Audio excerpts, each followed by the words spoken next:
We're back with the 5th episode of Video Games Like Blade Runner.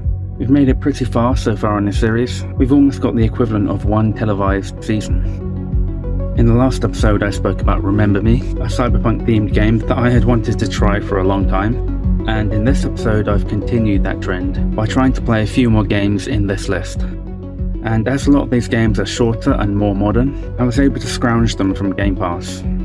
Also, just like the last episode, I've seen these games floating around and they've piqued my interest in some way, so they've been on my to-play list for a while now. And they're actually all relatively similar. They're all point-and-click games with stylized visuals, harkening back to the old 90s Blade Runner game. And again, they've all been mashed together in my congealed soup brain, so join me as I ramble like a lunatic, trying to dissect them all. The first game in our list is Chinatown Detective Agency. I think I probably stumbled upon this, and all the games on this list for that matter, when I was just browsing the Steam storefront, and I was probably drawn in by the aesthetics and the visuals, like the smooth brain that I am. Game looks cyberpunky, so me interested. That's pretty much what marketing does to our stupid human eyes. Chinatown Detective Agency, released in 2022, is an old school point and click game. The game is about, well, it's pretty bloody obvious if you read the title of the game like I just did. You take control of a detective in a futuristic Singapore in the year 2037. Now I was going to play this game, I had it installed and loaded up, but when I tried to play it, it wasn't on Game Pass anymore. So off to a good start, but you play as Amira Dharma, beginning your new life as a private detective in the Chinatown area. And you'll travel the globe, interview people, chase criminals, solve puzzles, standard detective work. But what's unique about this game is that the solution to puzzles aren't just solved in-game. Some of them require general real-world knowledge in order for you to complete them, which means you'll have to do a bit of IRL detective work. The game will take you to numerous countries across the globe, as you attempt to solve cases which are inevitably all linked to a deeper conspiracy theory. You can literally buy tickets and book specific flights in-game, and you'll be presented with all the futuristic cyberpunk good stuff that we're here for, all displayed in an eye-catching pixel art style, saturated in neon. You can visit cities such as Osaka, London, Istanbul, Athens, Kuala Lumpur, Cairo, New Delhi, Paris, Toronto, Mexico City, Dubai, Boston, Rio, San Francisco, Jerusalem, and more. That's not even all of them. You'll be able to read an alternate history of everything that's happened in this city up until the year 2037. And you'll be able to look over their skylines as they turn from day to night. I think these are a really nice depiction of near-future cities, where you can see cyberpunk elements growing out from their traditional base. Your local area of Singapore contains a more intricate and detailed set of locations that can be reached by a subway. And again, these are some really beautifully rendered places that provide that Blade Runner feast for the eyes. I don't want to go too deep into the story, because it's a shame that I haven't played it yet, but it's still on my list and I hope to play it one day.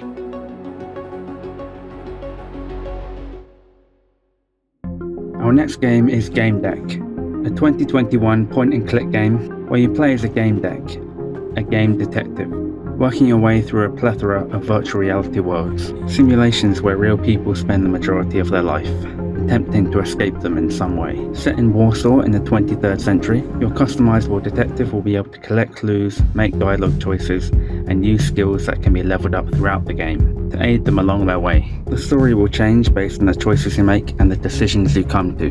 The game is based on a collection of short stories released in 2004, written by Marcin Przybylak. This is one of quite a few of the games I've come across on my list with a Polish background, the others being Cyberpunk 2077 and Observer. I'm sure there are a whole range of historical reasons that people far more educated than myself will know, but it seems like Poland in particular produces some really good cyberpunk in general.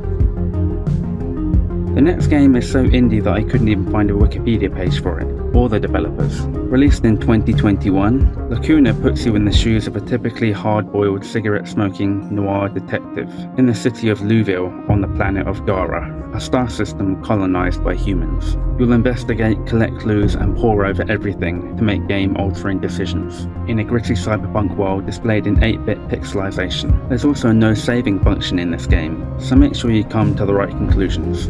This is a smaller, shorter indie game which doesn't require much time to complete, and on top of it being such a relatively little known game, that's all I really have in it, to be honest with you.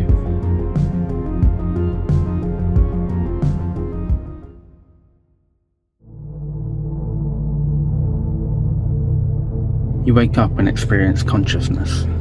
Blurry memories flash by. Sensations. Pain. This is Citizen Sleeper.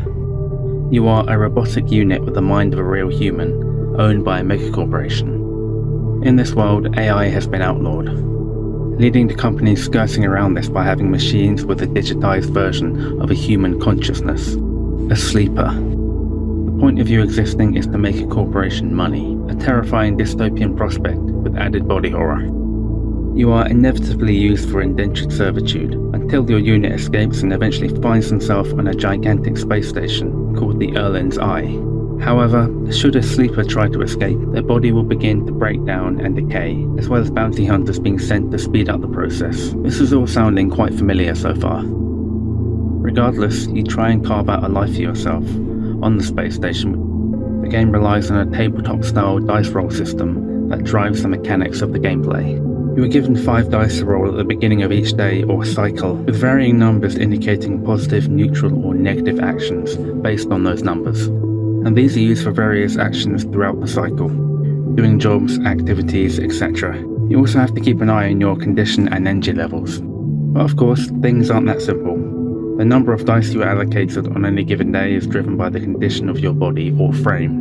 Your condition decreases naturally as time progresses, but can also be driven down at an accelerated rate by things such as suffering an injury or rolling a negative dice roll.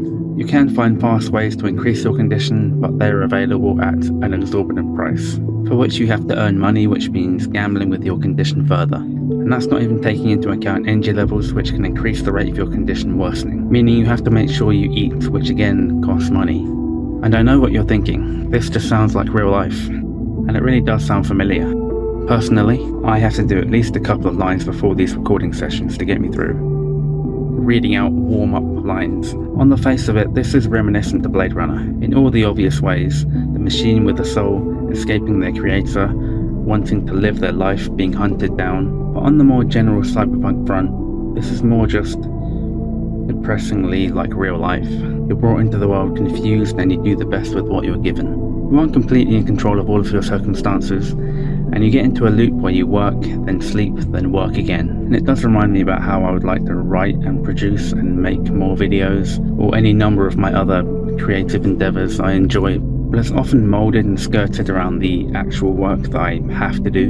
And that might actually be what this game is trying to say, that the human psyche, even when transferred into the body of a machine, is still just limited to the confines of its surroundings.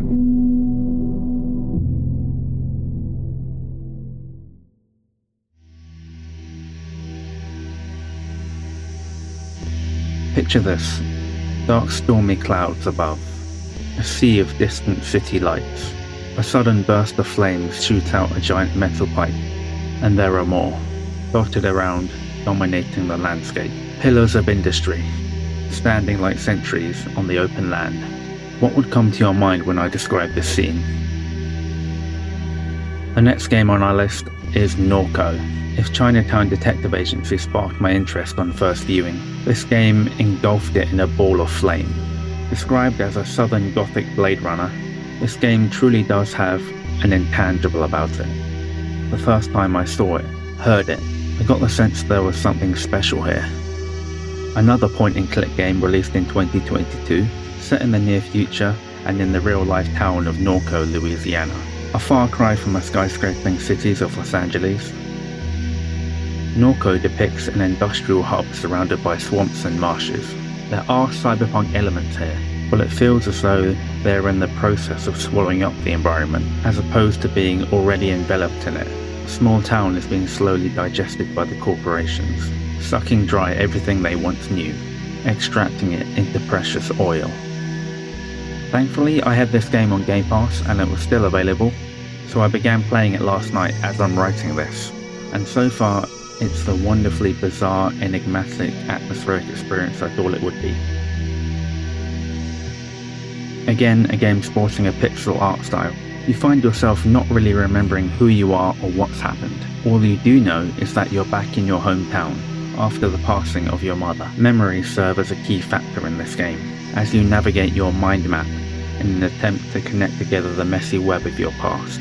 In a feature that's very reminiscent of Disco Elysium in particular, it is suitably creepy and weird. Now I'm going to talk about Blade Runner 2049. In 2049, as pointed out in this great video by Just Right, the original Blade Runner clearly had many influences and anxieties which were reflected in the movie, one of which owing to the idea of pervasive advertisements, invading your personal space, seeping into every crack, attacking your eyes in a world where there is nowhere to shield them. These were emblematic of the worries people had for the future. And now we're in that future. We do face a version of this reality. Adverts that know you and it can appeal to you on a personal level based on your online activity. This is where, if I had one, I'd put an ironic VPN sponsorship right here. But just as Blade Runner addressed the future anxieties of the 1980s, 2049 addresses the future anxieties of the 2020s, a world battered by climate change and environmental destruction. A subject that is not only at the heart of Norco, but the essence of its very being. Norco in itself is an amalgamation of the experiences, memories and terrors of the game developer, who goes under the name of Yutz, who grew up in the real-life town of Norco. In an interview with The New Yorker, he describes how the area is essentially a cow, owned and milked by Shell for the sole purpose of oil.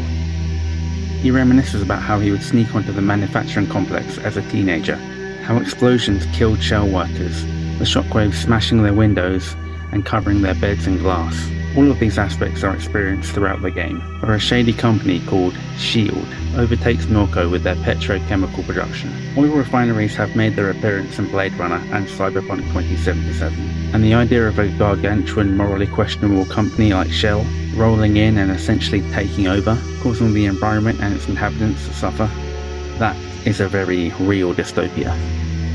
On the subject of cyberpunk and unchecked megacorporations, the fact that this game is seemingly based on such a real current situation in the world, and that's being told by someone who has actually experienced it, really adds to the whole experience of the game, as well as cynicism for the real world. But this game really does feel like a new, fresh genre. Comparisons to Blade Runner both a compliment and somewhat of a disservice. While it harnesses the spirit of the movie, it is definitely haunted by spirits of its own.